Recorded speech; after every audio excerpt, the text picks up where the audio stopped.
Fala, galera de Cristo! Tudo bem com vocês? Sim, hoje eu tô bem melhor. Chega de folga. Bora pro nosso estudo de hoje, certo? Obrigada quem perguntou, quem se preocupou, quem orou por mim. Deus abençoe. Bora lá, nós vamos falar hoje, eu botei um tema bem interessante. Tentar versus confiar. Você tem tentado confiar no Senhor ou você tem confiado? E pronto. Vamos embora ler a palavra? Eu separei alguns versículos hoje. Vamos ler a palavra hoje, combinado? Bora lá então, a gente vai começar com o Salmo 37, versículo 5, que diz assim: entregue o seu caminho ao Senhor, confie nele e ele agirá. Aqui está claríssimo esse versículo. A gente precisa entregar a nossa vida ao Senhor, aos cuidados dele, confessar como Senhor e Salvador da nossa vida e confiar. Entregue o seu caminho ao Senhor, confie nele e ele vai agir. O seu papel é entregar e confiar. Acabou. Ah, Lúcia, não deu certo. Tentar ou confiar? Bora lá, próximo nós vamos ler Tiago 1. Eu já deixei minha Bíblia marcadinha porque é mais rápido. Então, já li antes, já conversei aqui com o Senhor antes e agora já tá tudo adiantado, certo? Vamos lá. Tiago 1:3 diz assim: pois vocês sabem que a aprovação da sua fé produz perseverança. Muitas vezes a nossa fé é provada. Quantas vezes vou falar de mim. Quantas vezes eu achava que estava tudo certo alguma coisa, até vir alguém me perguntar, será que vai acontecer mesmo? Aí levanta uma suspeitinha. Vou ler de novo.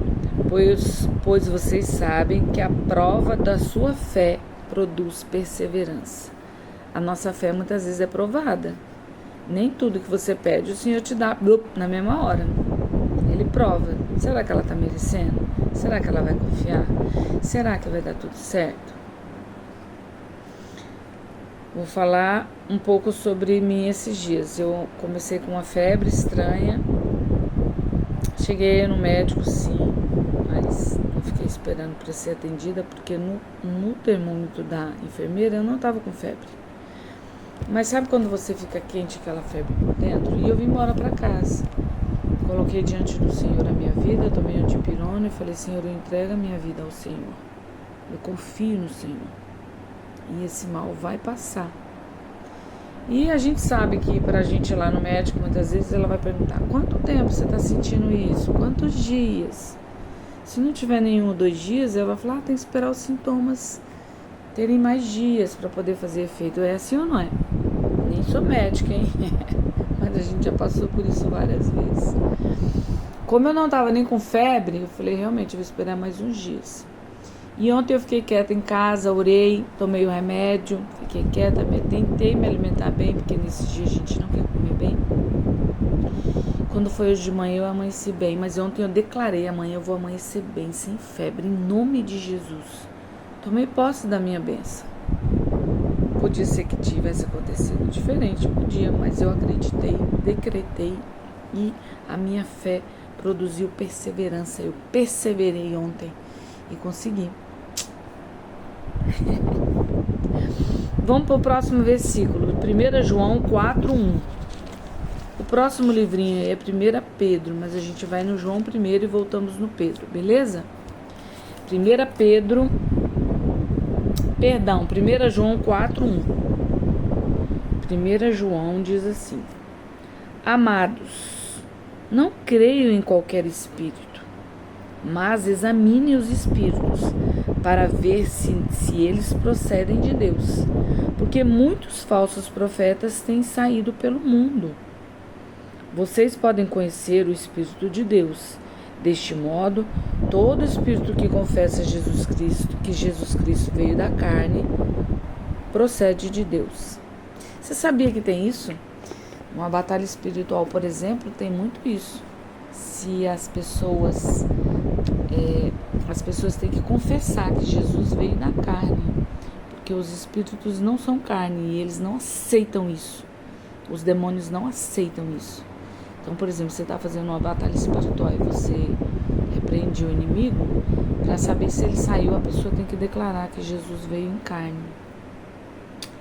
Isso é muito forte, eu tenho aprendido muita coisa, eu tenho estudado também, eu sei que Deus tem me ensinado. Mas aqui ele fala para a gente não crer em qualquer espírito. Quantas vezes a gente acreditou em qualquer espírito? Ah, tem uma igreja, eu me lembro disso quando era criança. Tem uma igreja fulana e ciclana que, se você for lá, as bênçãos vêm sobre a sua vida. Cara, não é a igreja, não é o espírito que está lá. Primeiro é a sua fé. Segundo, não é qualquer espírito, não creia em qualquer espírito, está escrito aqui. Mas examine os espíritos para ver se eles procedem de Deus. O Espírito Santo procede de Deus. Fora isso, é laço, é o inimigo. Então tem muita gente procurando Deus onde não vai encontrar. Por isso que a gente precisa ler a palavra. Para aprender, para entender, para viver e obedecer.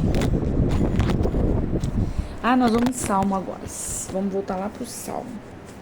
Salmo 139. Eu não deixei marcado esse? Por que, Luciana? Você não deixou esse marcado? Me bola. Salmo 139, versículo 23. Sonda-me, ó Deus, e conhece o meu coração. Prova-me e conhece as minhas inquietações. Então, se tem alguém que te sonda, que te conhece, é Deus. Por isso que fala que Deus esquadrinha nosso ser. A gente pode mentir para qualquer um, até mesmo para você, se você quiser se enganar. Mas para o Senhor a gente não engana, a gente não mente. Ele nos sonda e nos conhece. Entendeu? Eu lembro quando eu leio esse versículo, eu lembro daquela passagem do rei Davi, que eu acho que está em Crônicas, que Deus manda o Samuel, que era o profeta da época. O Saul estava fazendo só coisa errada. Deus estava por aqui com ele. E Deus fala para Samuel assim: pega o óleo, o azeite, e vai lá na casa do Jessé, que eu vou ungir um dos filhos dele como rei. O Samuel ainda fala assim: Senhor, mas se eu for lá de qualquer jeito, o Saul vai mandar me matar, porque ele vai saber disso e eu tô frito. Vai lá, fala que você vai oferecer o holocausto lá, e realmente ele fez isso, e vai lá. Aí ele foi. A Bíblia fala que Davi estava no pasto, cuidando das ovelhas. A gente entende que Davi era meio que um bastardo, ele não era filho das outras mães, ele era meio filho bastardo. Então por isso que ele ficava com o pior serviço da casa, que era cuidar das ovelhas. Não era ir pra frente de batalha igual os outros fortão. Eita, minha bateria vai acabar. E aí quando o Samuel manda falar pro Jessé que ele vai lá, Jessé pega e chama os filhos, acho que eram 7 filhos, era uma turma. Manda fazer um banquete, uma mesa bonitona para comer. E ele vai. Quando ele vai perto dos filhos, o Jessé põe o primeiro filho, ele vai com azeite e Deus fala: não é esse. Segundo, não é esse. Terceiro, não é esse. Quarto, não é esse. Só que o próprio Samuel já foi lá no primeiro, bonitão, fortão. Só que Deus fala isso pra ele, fala assim: Samuel, eu não vejo como você vê. Você vê a aparência, eu vejo o coração. Então Samuel estava vendo o físico, o menino bonitão ali por fora. Mas Deus via onde? O coração. Então quando fala aqui assim: eu sonda-me o meu coração, prova-me e vê as minhas inquietações. E aí Samuel fala para o Jessé assim: Jessé, você só tem esses filhos? Não tem mais nenhum, não? Porque se Deus mandou ele lá ungir um dos filhos dele como rei, tinha que ter mais um. Aí ele fala assim, tem mais um sim, ele tá lá no campo, cuidando das ovelhas. Então manda chamar. Porque a gente nem vai sentar na mesa para comer enquanto ele não chegar. Caraca, pensa. Então, assim, é a prova de que quando Deus esquadrinha o nosso coração, às vezes a gente, como ser humano, a gente vê o físico, mas Deus vê o nosso coração. E para Ele ninguém engana. Ninguém. Vamos ler o último versículo, que minha bateria está acabando. 1 Pedro 4,12, lá no finalzinho, depois de João que a gente estava. 1 Pedro 4,12. Eu vou ler mais alguns versículos para a gente finalizar. Amados, não se surpreendam com o fogo que surge entre vocês para os provar, como se algo estranho tivesse acontecendo, mas alegrem-se à medida que participam do sofrimento de Cristo, para que também, quando a sua glória for revelada, vocês exultem com grande alegria. Então a gente não deve tentar seguir ao Senhor, tentar obedecer, tentar conseguir alguma coisa. A gente deve confiar. E se você estiver passando por alguma luta ou tribulação, agradece. Porque Deus está te provando. Ele vê o seu coração, Ele vai te provar. Ele vai provar a sua fé.